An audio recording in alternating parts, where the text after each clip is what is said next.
Jaya TV நேர்களுக்கு வணக்கம். நான் ஷெஃப் தீனா. சுவையும் ஆரோக்கியம் இருந்து கமா கமா சமையல்ல இன்னைக்கு நம்ம பார்க்குற ரெசிபின்னா சுரக்காய் சிக்கன் தொக்கு.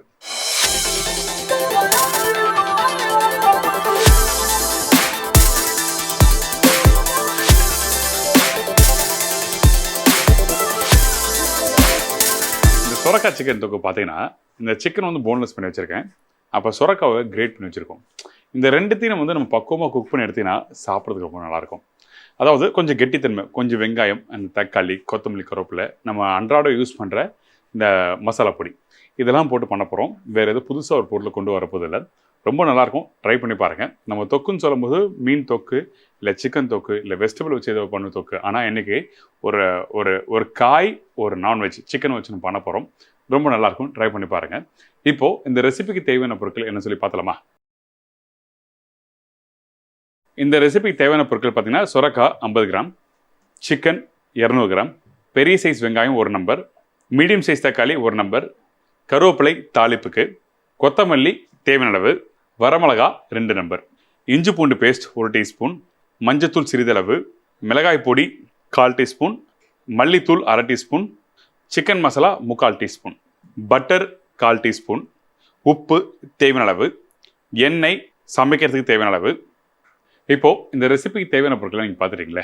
ஃபஸ்ட் நம்ம என்ன பண்ண போகிறோன்னா, இந்த சுரக்காவை நான் திருவி வச்சுருக்கேன். இங்கே பாருங்கள், இந்த வீட்டில் வெள்ளரிக்காய் பச்சடி பண்ணுவீங்களே, அதே மாதிரி இதை நல்லா திருவி வச்சுருக்கோம். இந்த மாதிரி நீட்டாக திருவுங்க. ரொம்ப ஃபைனாக திருவினா உங்களுக்கு குக் பண்ணும்போது காணாமல் போயிடும். அதனால் இந்த மாதிரி பக்குவத்தை திருவி வச்சுருக்கோம். சரிங்களா? ஸோ இது திருப்பியும் சொல்கிறேன், நீங்கள் ஃபைனாக திருவக்கூடாது. இந்த மாதிரி பக்குவத்தில் கொஞ்சம் பெருசாக அந்த பல்லு பெருசாக இருக்க பக்குவத்தில் வச்சு திருவினா உங்களுக்கு கரெக்டாக வரும். இதான் விஷயம். இதுக்கப்புறம் இந்த தொக்குன்னு சொல்லும்போது நம்ம அந்த தாளிப்பு போட்டு நம்ம ஸ்டார்ட் பண்ண போகிறோம். அதுக்கு முன்னாடி கொஞ்சம் லைட்டாக எண்ணெய், அதோட கொஞ்சம் காஞ்ச மிளகாய், இதுக்கப்புறம் கொஞ்சம் பச்சை கருவேப்பிலை, இதோட கொஞ்சம் வெங்காயம், இது எல்லாத்தையும் தாளிப்பாக அப்படியே போட்டுரும். தாளிப்புனா கடுகு சீரகம்லாம் எதுவும் வேண்டாம். அந்த காஞ்ச மிளகாய் போட்டு அப்படியே சாப்பிட வேண்டியதான். இதுக்கப்புறம் இது எப்பவும் போல் லைட்டாக வதக்குறோம். வதக்கும் போது பார்த்தீங்கன்னா, நீங்கள் தொக்குக்கு வந்து நான் சொல்லியிருப்பேன், நிறைய வாட்டி சொல்லியிருப்பேன், இந்த வெங்காயம் ஒரு 30 to 40% வதங்கணும். மசாலானா ஒரு 80% வதங்கன்னு சொல்லுவான். ஆனால் இந்த இடத்துல அப்படி தேவையில்லை. இந்த காஞ்ச மிளகா, கருவேப்பிலை, வெங்காயம் போட்டு 2 பெரட்டுங்க. பெரட்டிட்டு ஒரு 2 நிமிஷம் கழிச்சு, 2 நிமிஷம் இல்லை 1 நிமிஷம் கழிச்சு நம்ம என்ன பண்ண போகிறோம்னா, இந்த போனில் சிக்கன் இருக்குது பார்த்தீங்களா, இந்த சிக்கனை இதில் போடுறேன். இதோட தக்காளி, இதுக்கப்புறம் இஞ்சி பூண்டு பேஸ்ட்டு,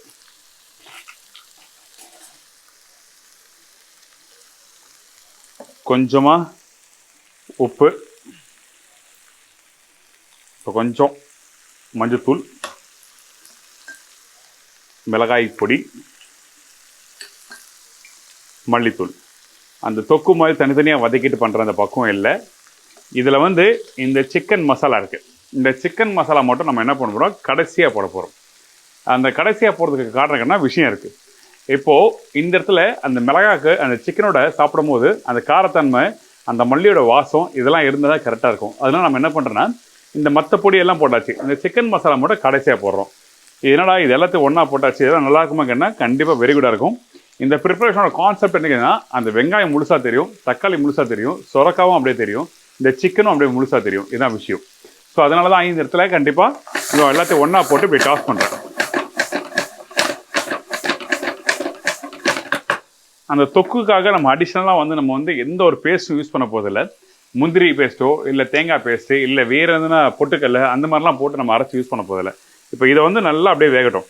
இங்கே பாருங்கள், இது லைக் பொரியல் மாதிரியே தான் இருக்கும். பார்க்கும்போது உங்களுக்கு தெரியும். இந்த இடத்துல தேவையான அளவுக்கு கொத்தமல்லி,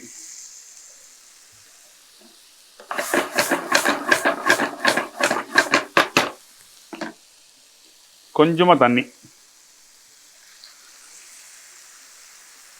அந்த சிக்கன் வேகிறதுக்கு எந்த அளவுக்கு தண்ணி தேவையோ அந்த அளவுக்கு. போனில் சிக்கன் சீக்கிரமாகவே வெந்துடும், நீங்கள் அதெல்லாம் கவலைப்படதில்லை. ஒரு 2 நிமிஷம் வேகட்டும். அதுக்கப்புறம் அந்த சுரக்காவை நம்ம எந்த ஸ்டேஜில் யூஸ் பண்ண சொல்லி உங்களுக்கு காமிக்கிறேன்.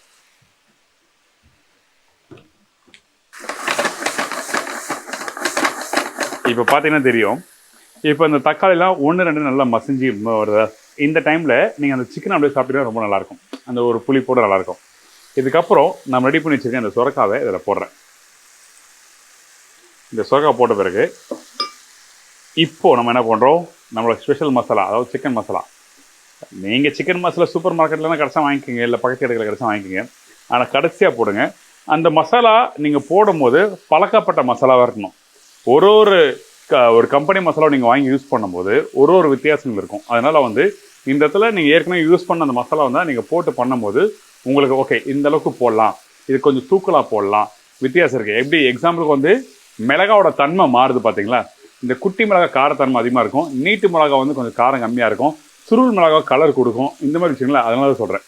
ஸோ இந்த மாதிரி பக்கத்தில் இருக்கும்போது நீங்கள் அந்த யூஸ் பண்ணுற அந்த ஸ்பைசஸ் வந்து கரெக்டாக புரிஞ்சுட்டு பண்ணுங்கள்.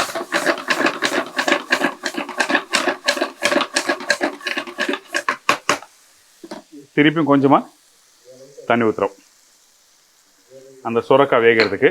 இன்னும் அதிகபட்சம் ஒரு 3 நிமிஷம் வேகணும். அதுக்கப்புறம் வந்து அடுப்பு ஆஃப் பண்ணிவிட்டு எடுத்து சர்வ் பண்ண வேண்டியதான்.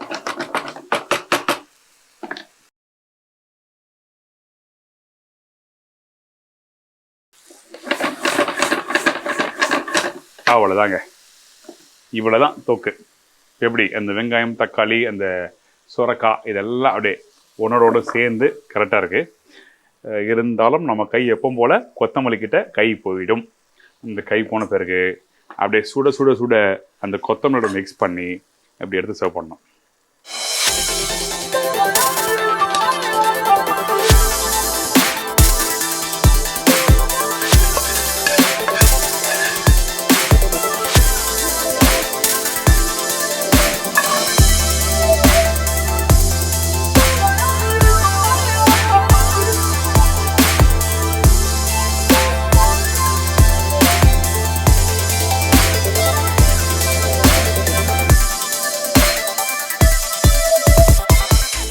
அவ்வளோதாங்க, ரொம்ப சிம்பிள் ஈஸி ரெசிபி.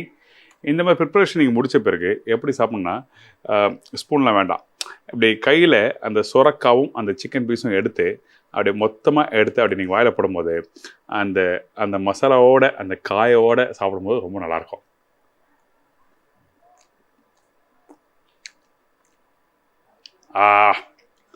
இது சாப்பிடும்போது எப்படி இருக்குது?